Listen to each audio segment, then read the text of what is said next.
Hello everybody, welcome back to the workshop.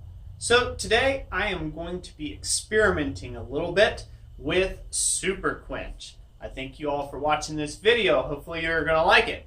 So I've been asked about it several times from different people. Have I ever heard of it? Have I ever messed with it? No, I haven't on any of those accounts. Well, other than hearing about it, it's not something that I've particularly thought was very useful. So today we're going to take and try to test it out. Now, I have found this little formula online. Just Google it. You'll pull up the Super Quench. I forget the guy's name right off the top of my head now that I'm standing in front of camera, who came up with the Super Quench ideal. If you guys know, you can put his name down in the comment section down below, whoever came up with the Super Quench thing.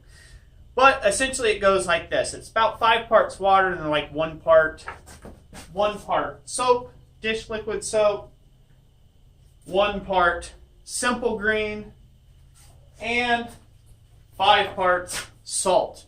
Table salt. They said regular salt or iodized salt or kosher salt, none of it matters, just as long as it's salt.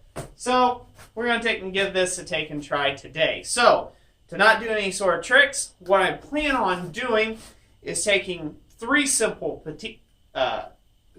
mild steel pieces of rod. One's going to be our control. It's going to be heated up and then allowed to cool at a normal air temperature. The next one's going to take and be heated but quenched in water. And then just standard slack tub water. And then the last one we're going to heat up. All these are going to critical, and we are going to quench the mild steel rod in the Super Quench solution, and we're going to see how well it works. Now, I'm highly skeptical, but hey, I've been proven wrong many times in the past. So let's get to mixing. So the first part, it didn't give any instructions on how to mix this stuff. It just said mix it. So I'm just going to add in all the soap, detergent. It's a detergent of some sort. Make this a mess. Better put on my safety glasses. Now they said that this quenching solution will slowly turn green as it gets used up, I guess, and it's time to refresh and make another batch. I don't know if that's true or not, as I've never done it, but this ought to be fun. So far we're having fun already. Throw that out of the way. I think I'll add the salt next, but I don't want to wait to pour this. So let's dig this out.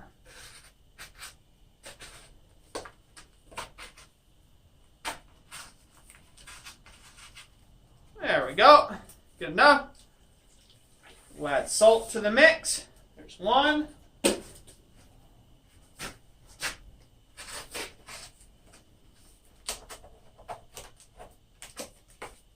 Woo!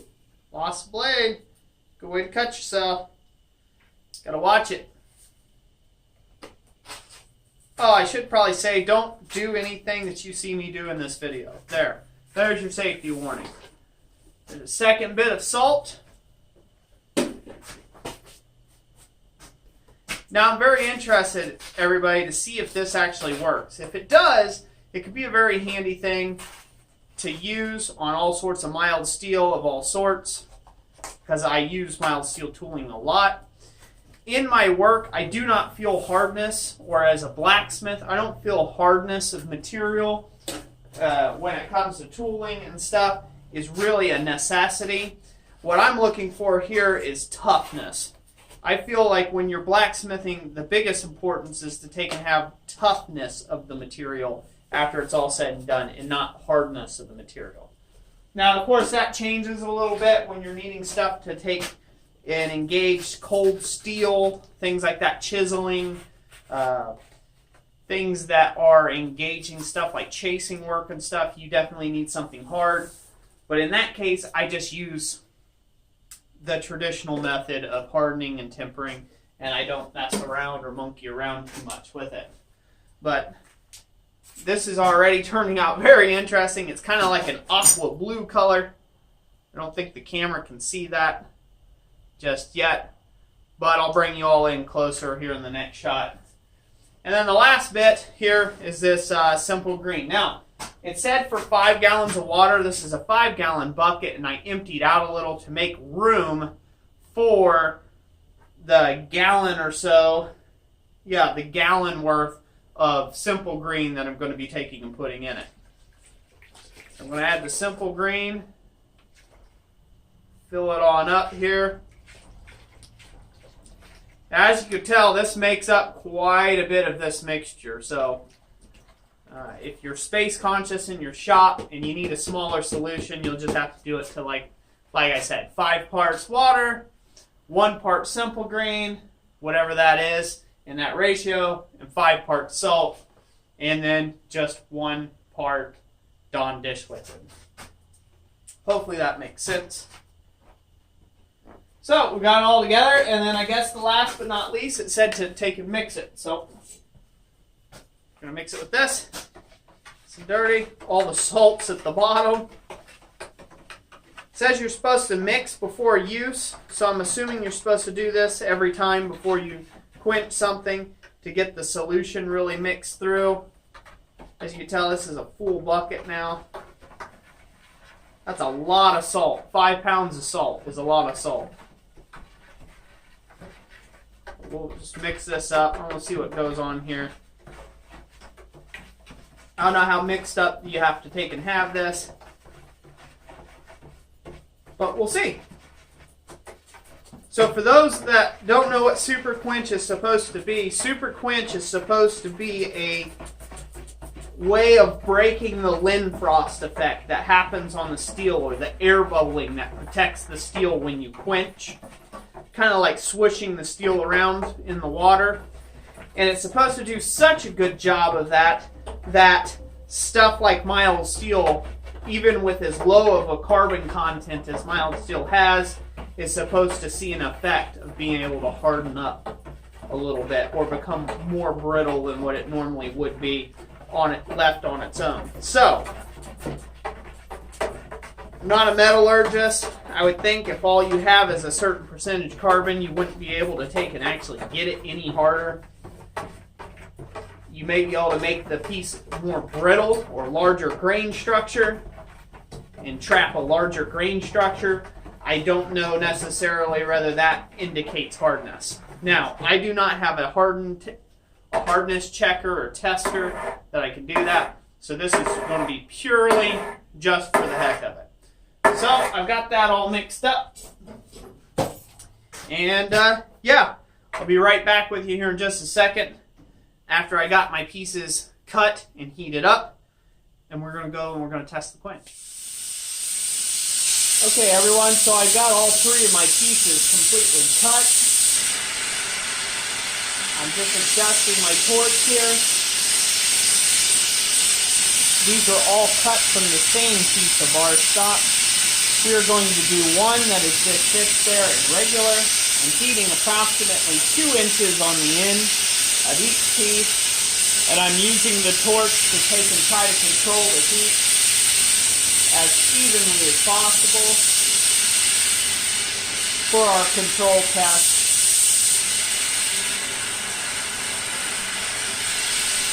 Now this is about as scientific as I can get with it in my own home shop, so hopefully it'll still be a good test on whether it can get hard or not. Now with each one of these I'm going to check it on the magnet. That's almost non-magnetic. We're going to go out just a little past non-magnetic, see where we're at.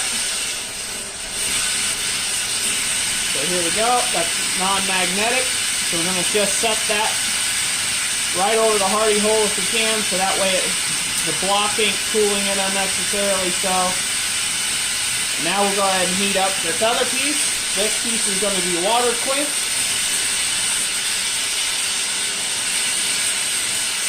Going to just take the time that it takes to get good and hot here. Now I will say the camera will make the color temperatures on the steel look a little hotter than what they actually are, but we're going to see how well this will perform and come out here. If the Super Quench thing works, I'm expecting this to practically snap right off. Nice and easy. This is just standard 1018 mild steel. Your standard mild steel you can get. Or A36. I know those are two different nomenclatures. They're both considered mild steels. I believe 1018 is cold rolled, but I'm not 100% on that. Guys that are metallurgists in the comment section can correct me if they like. So we got this about hot. We're working it up here. I'm going to check it. Non-magnetic. There's just a standard water quench for that piece. Just like so. Now, we're going to go ahead and take this piece, and we're going to super quench this one. Hopefully you guys can see the white bucket in here. Scoot it over a little more. There you go. Now you guys can see it. I'm going to get this as hot as I can. And we're going to see our result. The way I'm going to check these is I'm going to grip it in the vise and I'm going to try to take and just hit about a ½ inch bend on them cold. I'm going to see which one snaps. This ought to just bend nice and easy. This one might bend, but a little tougher, I would say, if this is going to work out. And if everything I read online is true, ha ha, funny, funny, put your own funny plug there.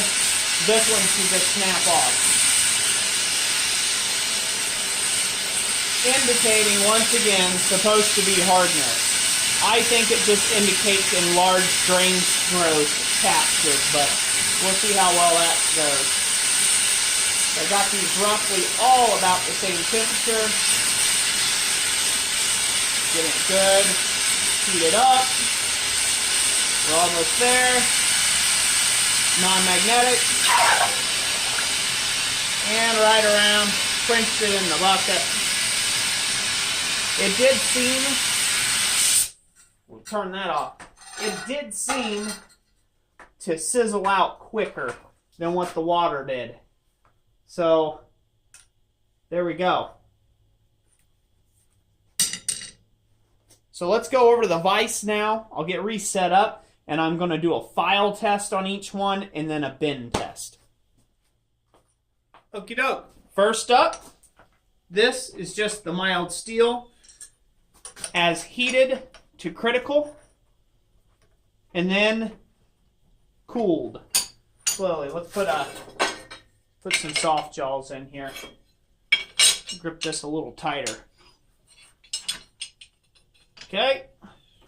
So, I mean, it'll even have the soft jaws to bend a little. We'll see how well that goes. Alright, so first tech, the file test. Oh yeah, just like butter. Really nice and easy. The file bites. Just like that. Can you guys see the shiny spot? Okay. So now, we'll go ahead and give it a bend test here.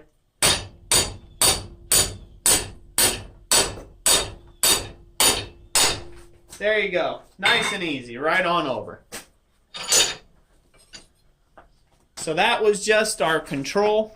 As you can see, that works pretty good. Here, let me bring up the ISO a little bit. Brighten it up so you guys can see. There you go. Now you guys can see.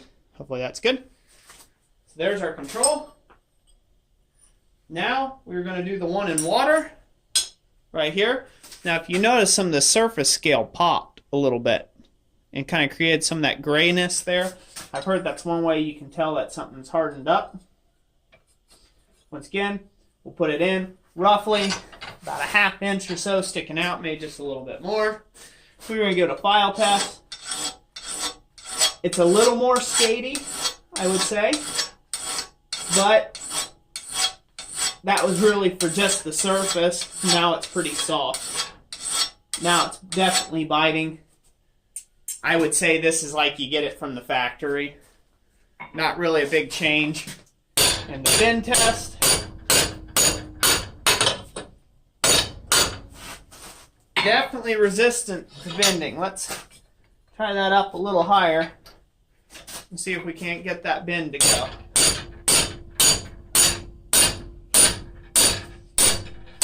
Okay, well that was definitely a surprise. That's a little tougher, a lot tougher, and we got a crack developed here. So that's just quenching in water. And I can assure you this is mild steel. This is a sheer stock mild steel. I bought this brand new. I mean, it's just sat out and rusted. So this is mild steel. Once again, I don't know if that indicates hardness. It was tougher to bend over, but it may indicate an enlarged grain structure. And that's about as far as we can bend it. Now let's do the Super Quench.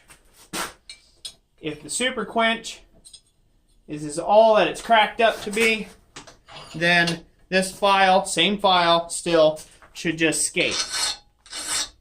Nope. It's biting much like the one quenched in regular water did. So it still bites and files. Now let's see how well it bends.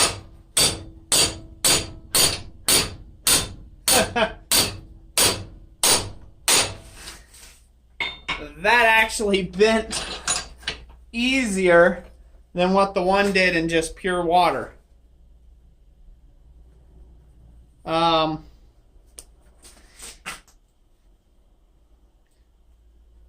So with preliminary testing, I just literally wasted like $27. I literally wasted $27 at the grocery store to show you all this. So please share this around as much as you can. That way I can get paid back for this wasted effort. But so far, I'm not impressed. Maybe if we try it again, I might try it on this end and see if I come up with a different result. But let's take you over to the workbench and we will look at the three side-by-side comparisons. Okay. Here we are. So, after this is all said and done, which one's which? What do we know about these? Well, I'll go ahead and arrange it in the order of which they were.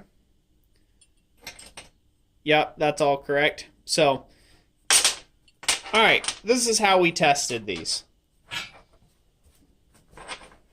So the one on the left here, this was just your standard mild steel. Now, I'm going to try to take and get the focus to zoom out, come up here real close. Okay. So as you can see, no stress cracking. This is just an annealed piece of mild steel, essentially, or a normalized piece of mild steel. Bends, no problem, right away. This here was a piece that was heated up to critical temperature and then dunked in water. Now, what I think this is exhibiting to you is the fact that mild steel not necessarily will harden, but you can trap an enlarged grain structure and then it make the piece a lot brittler because of that. Because if you look at that, that's a pretty healthy size crack. That's funny. No puns there, guys, ladies and gentlemen. But it's a crooked crack, I'll tell you that. But anyways, there we go. So as you can see, it just broke right there. This was harder than all get out to bend at a 90 degree. Now that may indicate some toughness was achieved, but once again, I'm not sure if that is a scientific method. Just playing around the shop here. I'm sorry for anybody who is a super fan of Super Quench.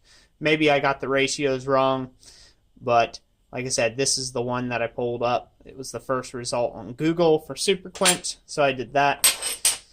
And so here's the one that was with Super Quench. Now, this was tough, like the one done in water, but it essentially filed the same. I mean, good clean filing on there. This one here, a decent filing. It kind of had a surface hardness to it, I would say. But still, once you got down past the scale, I mean, it just started to bite and go clean. But, you know, this one here, the file bit okay. It did about like the water. And, you know, as far as a bend test, you can say it didn't crack or do anything like that. So I'm thinking we're okay there. But I can't tell if this is really any tougher than regular mild steel. I guess one way to find out is to put it in use with a tool and see what happens. But I mean, the unquenched and the quenched look, I mean, almost dead exactly identical. So there again, it's a little inconclusive. I don't think I can confirm at this point that the Super Quench works. I did just spend a lot of money on it though, so I'm probably going to test this out a few more times on a couple different pieces and see. I did a revisit of my nail header that I made in another video, so I went ahead and made another nail header, and be looking for that video to come out soon if it hasn't already while you're watching this video. And we might super quench this and see what happens. I don't know. I don't think I'm going to quench it at all, to be honest with you. Once again, I need a tough tool. Mild steel is tough enough as it is. This is mild steel, and it's held up to about 10 different nails I've made already, which, by the way, be looking for that video. So I can't see a use for Super Quench in the shop, in my opinion, right now. Comment down in the comment section and let me know what you all think of Super Quench. Have you tried it? Have you had different results? I'd love to take and hear your take and opinion on this. And maybe, hey, maybe I did get the mixture wrong. Maybe the materials I used wasn't the quite right ones. Maybe you can leave a link to the stuff. Well, not a link. You won't be able to leave a link, but you know, maybe you can just write out what exactly the parts are that you found that work best. And maybe I'll spend and waste another $27 and do a revisit of this in the future. Thank you all so much for watching this video. God bless you all, and I hope you have a wonderful week, and we will catch you on the next one.